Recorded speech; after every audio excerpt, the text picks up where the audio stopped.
Chapter 6 Mina Murray's Journal 24 July, Whitby. Lucy met me at the station, looking sweeter and lovelier than ever, and we drove up to the house at the Crescent in which they have rooms. This is a lovely place. The little river, the Esk, runs through a deep valley, which broadens out as it comes near the harbour. A great viaduct runs across, with high piers, through which the view seems somehow further away than it really is. The valley is beautifully green, and it is so steep that when you are on the high land on either side, you look right across it, unless you are near enough to see down. The houses of the old town, the side away from us, are all red-roofed, and seem piled up one over the other anyhow, like the pictures we see of Nuremberg. Right over the town is the ruin of Whitby Abbey, which was sacked by the Danes, and which is the scene of part of Marmion, where the girl was built up in the wall. It is a most noble ruin of immense size, and full of beautiful and romantic bits. There is a legend that a white lady is seen in one of the windows. Between it and the town there is another church, the parish one, round which is a big graveyard, all full of tombstones. This is to my mind the nicest spot in Whitby, for it lies right over the town, and has a full view of the harbour and all up the bay to where the headland called Kettleness stretches out into the sea. It descends so steeply over the harbour that part of the bank has fallen away, and some of the graves have been destroyed. In one place, part of the stonework of the graves stretches out over the sandy pathway far below. There are walks, with seats beside them, through the churchyard, and people go and sit there all day long, looking at the beautiful view and enjoying the breeze. I shall come and sit here very often myself, and work. Indeed, I am writing now, with my book on my knee, and listening to the talk of 3 old men who are sitting beside me. They seem to do nothing all day but sit up here and talk. The harbour lies below me, with, on the far side, one long granite wall stretching out into the sea, with a curve outwards at the end of it, in the middle of which is a lighthouse. A heavy sea-wall runs along outside of it. On the near side, the sea-wall makes an elbow crooked inversely. On the near side, the sea-wall makes an elbow crooked inversely, and its end too has a lighthouse. Between the 2 piers there is a narrow opening into the harbour, which then suddenly widens.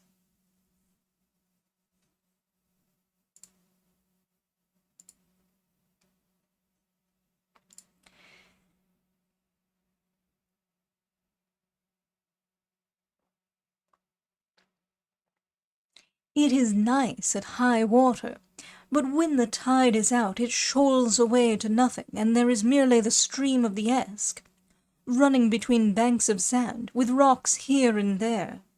Outside the harbour on this side there rises for about half a mile a great reef, the sharp edge of which runs straight out from behind the south lighthouse. At the end of it is a buoy, with a bell, which swings in bad weather and sends in a mournful sound on the wind.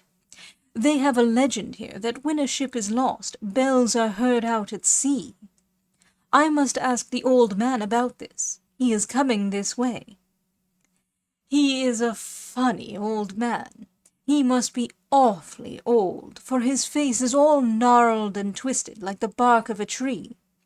He tells me that he is nearly 100, and that he was a sailor in the Greenland fishing fleet when Waterloo was fought.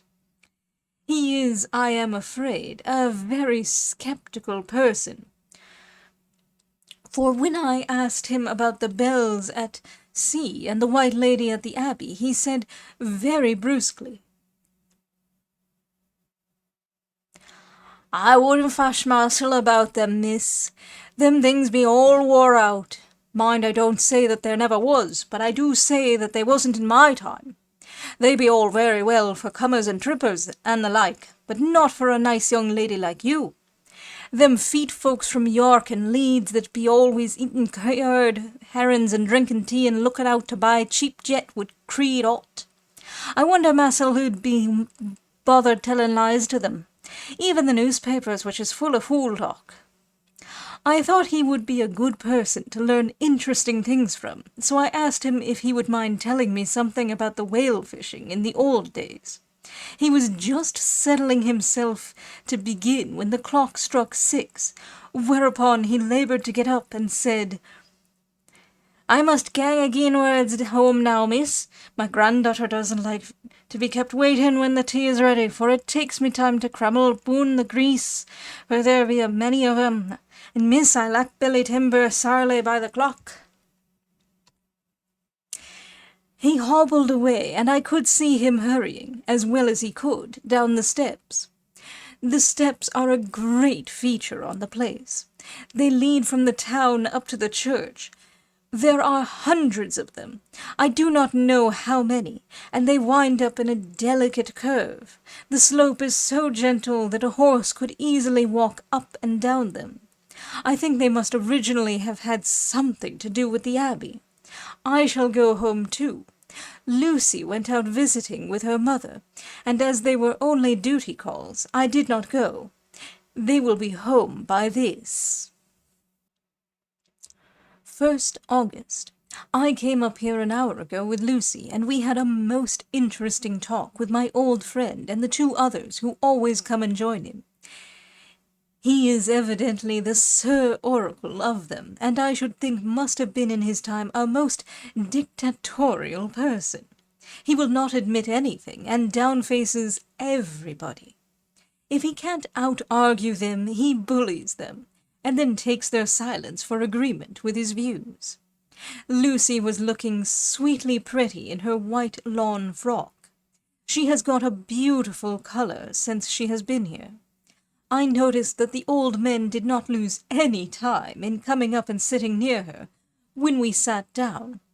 She is so sweet with old people. I think they all fell in love with her on the spot. Even my old man succumbed and did not contradict her, but gave me double share instead. I got him on the subject of the legends, and he went off at once into a sort of sermon. I must try to remember it and put it down.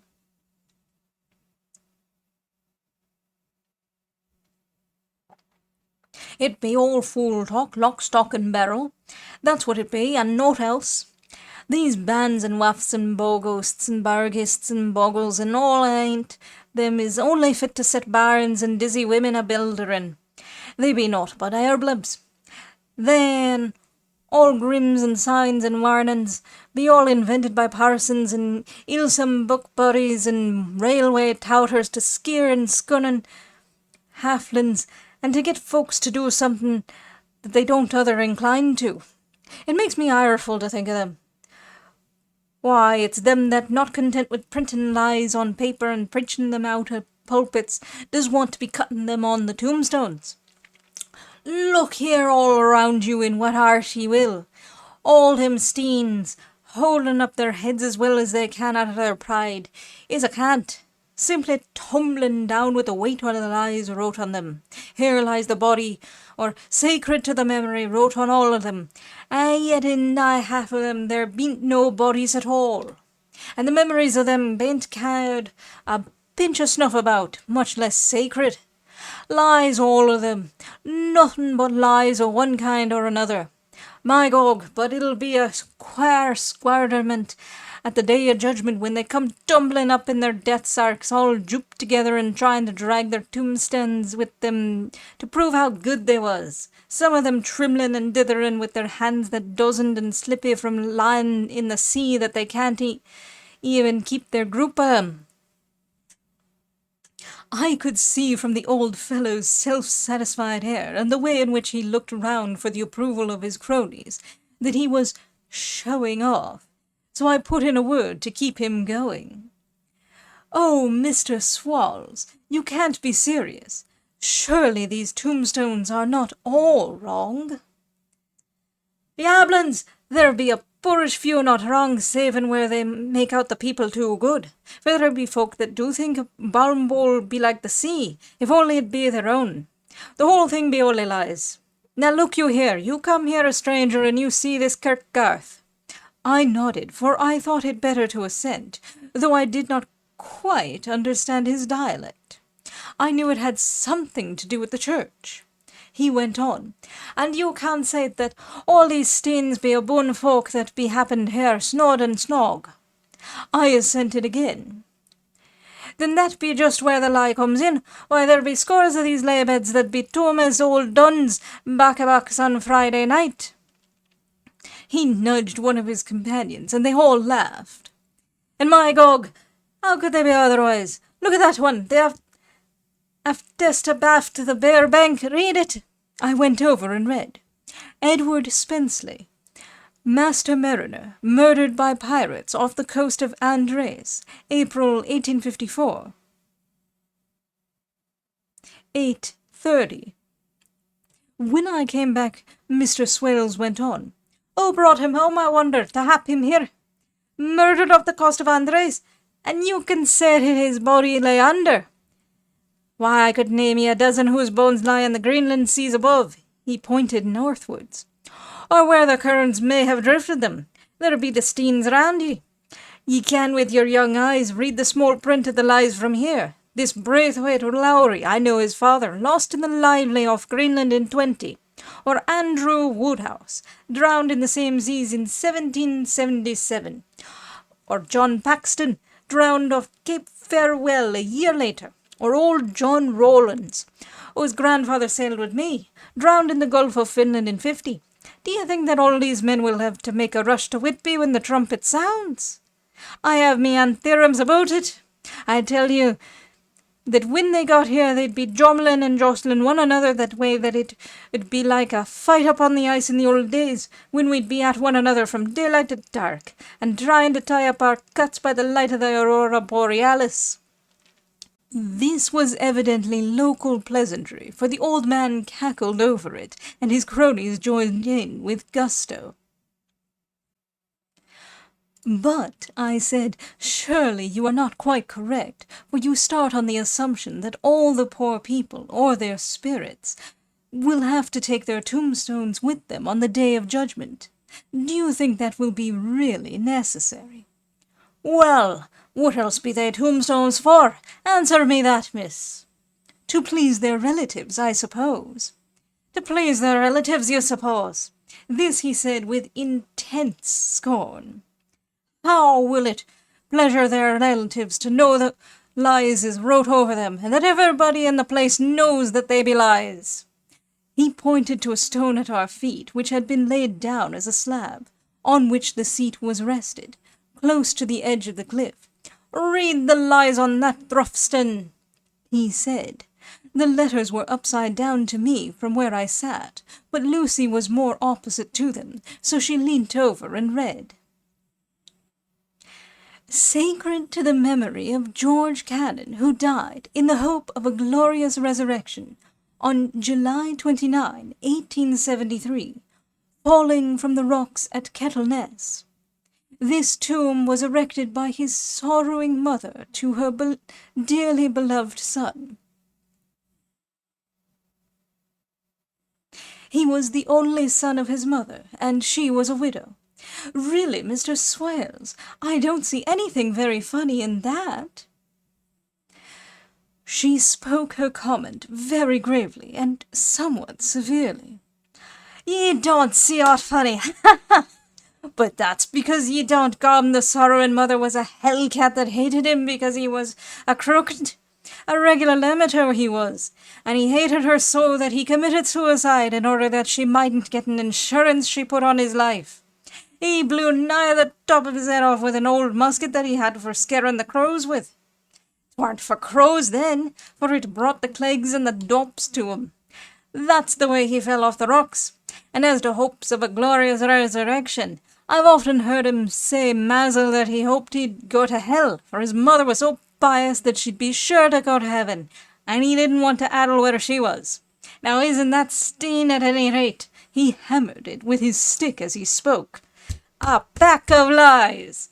And won't it make Gabriel kickle when Geordie comes panting up the grease with his tombstone balanced on his hump and asks it to be took as evidence?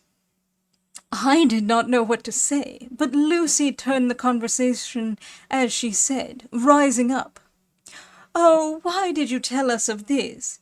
It is my favourite seat, and I cannot leave it. And now I find I must go on sitting over the grave of a suicide." "That won't harm ye, me pretty, and it may make Geordie gladsome to have so trim a lass sitting on his lap. That won't hurt ye. Why, I've sat here off and on for nigh 20 years past, and it hasn't done me no harm. Don't ye fash about them as lies under ye, or there doesn't lie there either. It'll be time for you to be getting scart when ye see the tombstones all run away with, and the place as bare as a stubble field.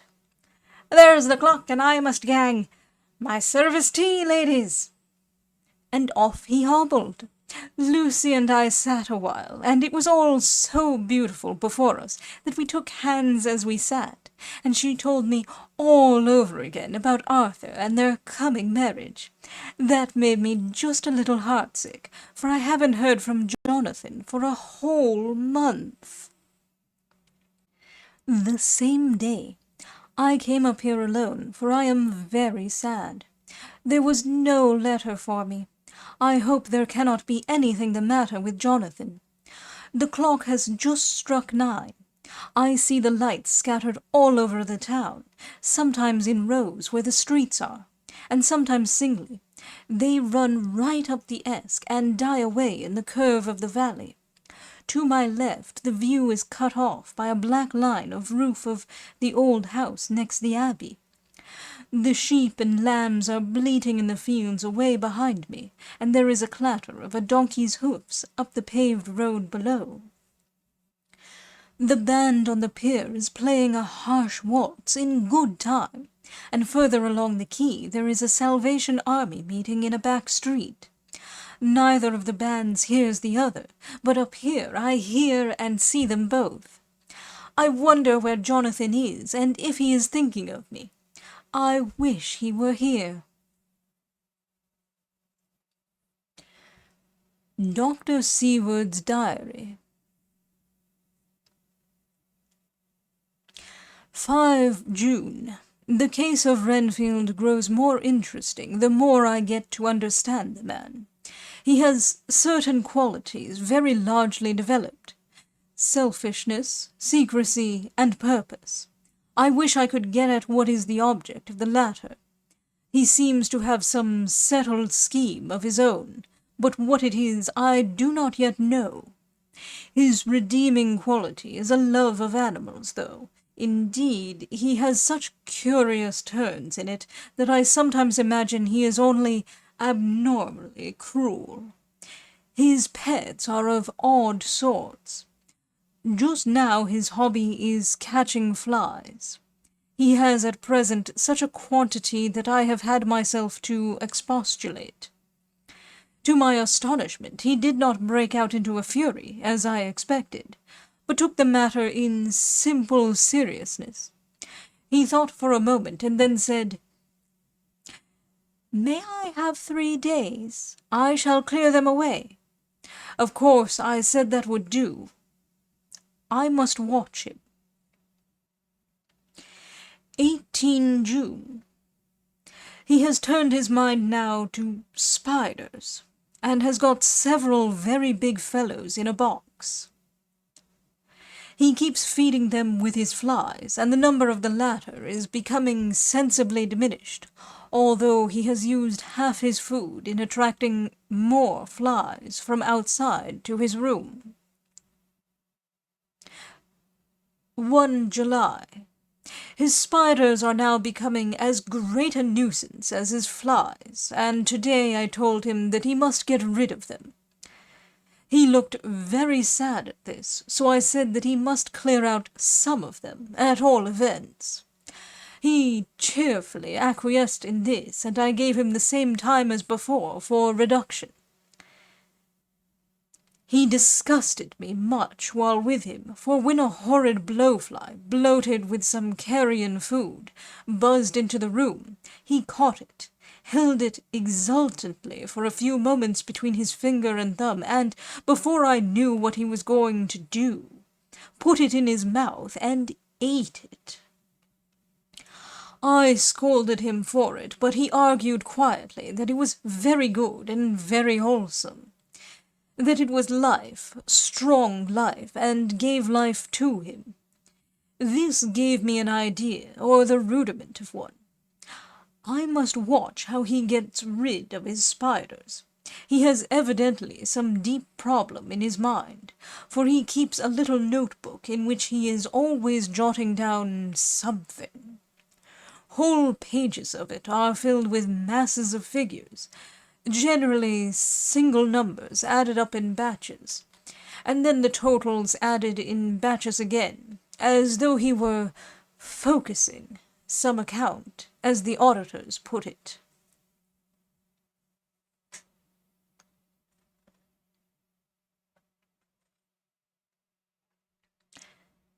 July 8. There is a method in his madness, and the rudimentary idea in my mind is growing. It will be a whole idea soon, and then, oh, unconscious celebration! You will have to give the wall to your conscious brother. I kept away from my friend for a few days, so that I might notice if there were any change. Things remain as they were, except that he has parted with some of his pets and got a new one. He has managed to get a sparrow, and has already partially tamed it. His means of taming is simple, for already the spiders have diminished. Those that do remain, however, are well fed, for he still brings in the flies by tempting them with his food. 19 July. We are progressing. My friend has now a whole colony of sparrows, and his flies and spiders are almost obliterated. When I came in, he ran to me and said he wanted to ask me a great favor, a very, very great favor. And as he spoke, he fawned on me like a dog. I asked him what it was, and he said, with a sort of rapture in his voice and bearing, "A kitten, a nice little sleek, playful kitten that I can play with and teach and feed, and feed, and feed." I was not unprepared for this request, for I had noticed how his pets went on increasing in size and vivacity, but I did not care that his pretty family of tame sparrows should be wiped out in the same manner as the flies and the spiders. So I said I would see about it, and asked him if he would not rather have a cat than a kitten. His eagerness betrayed him as he answered, "Oh, yes, I would like a cat. I only asked for a kitten lest you should refuse me a cat. No one would refuse me a kitten, would they?" I shook my head and said that at present I feared it would not be possible, but that I would see about it. His face fell, and I could see a warning of danger in it, for there was a sudden, fierce, sidelong look which meant killing. The man is an undeveloped homicidal maniac. I shall test him with his present craving and see how it will work out. Then I shall know more.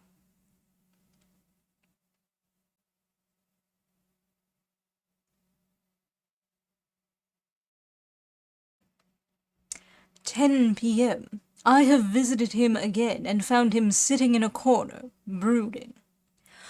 When I came in, he threw himself on his knees before me and implored me to let him have a cat, that his salvation depended upon it. I was firm, however, and told him that he could not have it, whereupon he went without a word, and sat down, gnawing his fingers, in the corner where I had found him. I shall see him in the morning early. 20 July. Visited Renfield very early, before the attendant went his rounds. Found him up and humming a tune. He was spreading out his sugar, which he had saved, in the window, and was manifestly beginning his fly-catching again, and beginning it cheerfully and with a good grace. I looked around for his birds, and not seeing them, asked him where they were. He replied, without turning round, that they had all flown away. There were a few feathers about the room, and on his pillow a drop of blood. I said nothing, but went and told the keeper to report to me if there were anything odd about him during the day. 11 a.m. The attendant has just been to me to say that Renfield has been very sick and has disgorged a whole lot of feathers. My belief is, Doctor, he said, that he has eaten his birds, and that he just took and ate them raw. 11 p.m. I gave Renfield a strong opiate tonight, enough to make even him sleep, and took away his pocketbook to look at it. The thought that has been buzzing about my brain lately is complete, and the theory proved. My homicidal maniac is of a peculiar kind. I shall have to invent a new classification for him, and call him a zoophagous, life-eating maniac. What he desires is to absorb as many lives as he can, and he has laid himself out to achieve it in a cumulative way. He gave many flies to one spider, and many spiders to one bird, and then wanted a cat to eat the many birds. What would have been his later steps? It would almost be worthwhile to complete the experiment. It might be done if there were only a sufficient cause. Men sneered at vivisection, and yet look at its results today. Why not advance science in its most difficult and vital aspect, the knowledge of the brain? Had I even the secret of one such mind, did I hold the key to the fancy of even one lunatic, I might advance my own branch of science to a pitch compared with which Burden Sanderson's physiology or Ferrier's brain knowledge would be as nothing. If only there were a sufficient cause. I must not think too much of this, or I may be tempted. A good cause might turn the scale with me, for may not I too be of an exceptional brain, congenitally? How well the man reasoned! Lunatics always do within their own scope. I wonder at how many lives he values a man, or if at only one. He has closed the account most accurately, and today begun a new record. How many of us begin a new record with each day of our lives? To me it seems only yesterday that my whole life ended with my new hope, and that truly I began a new record. So it will be until the great recorder sums me up and closes my ledger account with a balance to profit or loss. Oh, Lucy, Lucy, I cannot be angry with you, nor can I be angry with my friend whose happiness is yours, but I must only wait on hopeless and work, work, work. If only I could have as strong a cause as my poor mad friend there, a good, unselfish cause to make me work. That would be indeed happiness. Mina Murray's Journal. 26 July. I am anxious, and it soothes me to express myself here. It is like whispering to oneself and listening at the same time. And there is also something about the shorthand symbols that makes it different from writing. I am unhappy about Lucy and about Jonathan. I had not heard from Jonathan for some time, and was very concerned. But yesterday, dear Mr. Hawkins, who is always so kind, sent me a letter from him. I had written asking him if he had heard, and he said the enclosed had just been received. It is only a line dated from Castle Dracula, and says that he is just starting for home. That is not like Jonathan. I do not understand it, and it makes me uneasy.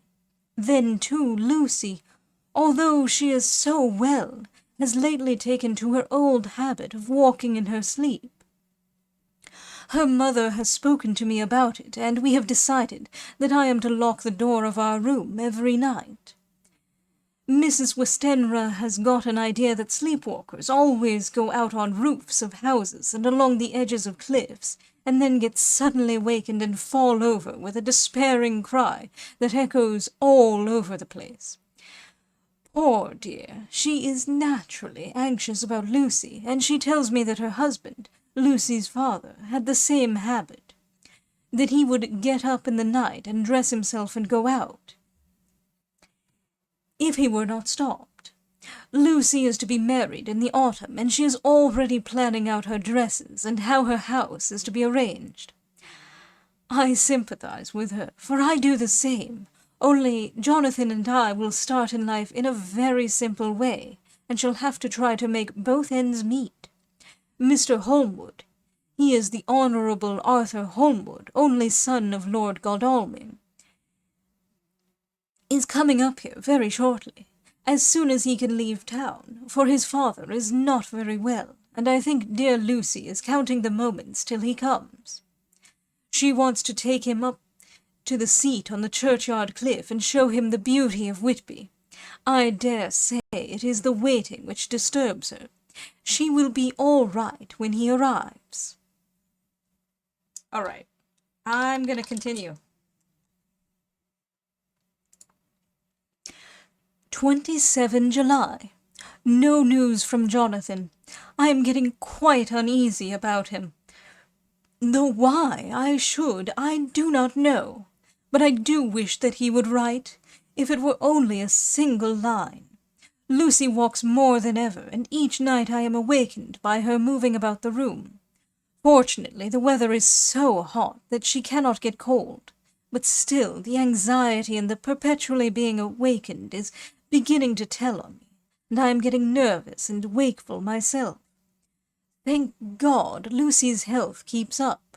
Mr. Holmwood has been suddenly called to Ring to see his father, who has been taken seriously ill.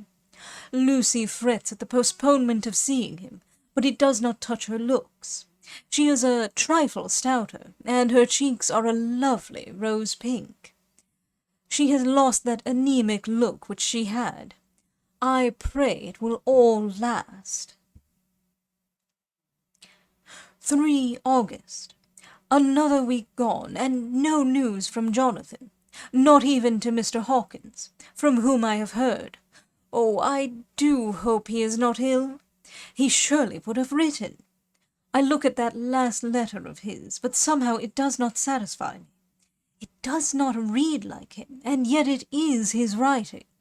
There is no mistake of that. Lucy has not walked much in her sleep the last week, but there is an odd concentration about her which I do not understand. Even in her sleep she seems to be watching me. She tries the door, and finding it locked, goes about the room searching for the key. 6 August. Another 3 days, and no news. This suspense is getting dreadful. If I only knew where to write to, or where to go to, I should feel easier. But no one has heard a word of Jonathan since that last letter. I must only pray to God for patience. Lucy is more excitable than ever, but is otherwise well. Last night was very threatening, and the fishermen say that we are in for a storm. I must try to watch it and learn the weather signs. Today is a grey day, and the sun as I write is hidden in thick clouds, high over Kettleness. Everything is grey, except the green grass, which seems like emerald amongst it. Grey earthy rock, grey clouds, tinged with the sunburst at the far edge, hang over the grey sea, into which the sand points stretch like grey fingers. The sea is tumbling in over the shallows, and the sandy flats with a roar, muffled in the sea mists, drifting inland. The horizon is lost in a grey mist. All is vastness. The clouds are piled up like giant rocks, and there is a brool over the sea that sounds like some presage of doom. Dark figures are on the beach here and there, sometimes half shrouded in the mist, and seem men like trees walking. The fishing boats are racing for home, and rise and dip in the ground swell as they sweep into the harbour, bending to the scuppers. Here comes old Mr. Swales. He is making straight for me, and I can see, by the way he lifts his hat, that he wants to talk. I have been quite touched by the change in the poor old man.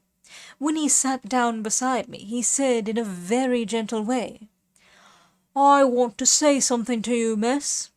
I could see he was not at ease, so I took his poor old wrinkled hand in mine, and asked him to speak fully. So he said, leaving his hand in mine, "I'm afraid, my dearie, that I must have shocked you by all the wicked things I've been saying about the dead and such like for weeks past. But I didn't mean them, and I want you to remember that when I'm gone. We old folks that be daffled, and with one foot abaft the crook-coil, don't altogether like to think of it, and we don't want to feel scart of it. And that's why I have took to making light of it, so that I'd cheer up my own heart a bit. But Lord love ye, miss, I ain't afraid of dying, not a bit. Only I don't want to die if I can help it. My time must be nigh at hand now, for I be old, and 100 years is too much for any man to expect. And I'm so nigh it that the old man is already whetting his scythe. You see, I can't get out of the habit of coughing about it all at once. The chaps will wag as they used to. Some day soon the angel of death will sound his trumpet for me. But don't ye duel and greet my dearie." For he saw that I was crying. "If he should come this very night, I'd not refuse to answer his call. For life be, after all, only a waiting for something else than what we're doing, and death be all that we can rightly depend on. But I'm content, for it's coming to me, my dearie, and coming quick. It may be coming while we be looking and wondering. Maybe it's in that wind out over the sea that's bringing with it loss and wreck and sore distress and sad hearts. Look, look!" he cried suddenly. "There's something in that wind and in the host beyond that sounds and looks and tastes that smells like death. It's in the air. I feel it coming. Lord, make me answer cheerful when my call comes." He held up his arms devoutly and raised his hat. His mouth moved as though he were praying. After a few minutes' silence, he got up, shook hands with me and blessed me, and said good-bye, and hobbled off. It all touched me, and upset me very much. I was glad when the coastguard came along with his spyglass under his arm. He stopped to talk with me, as he always does, but all the time kept looking at a strange ship.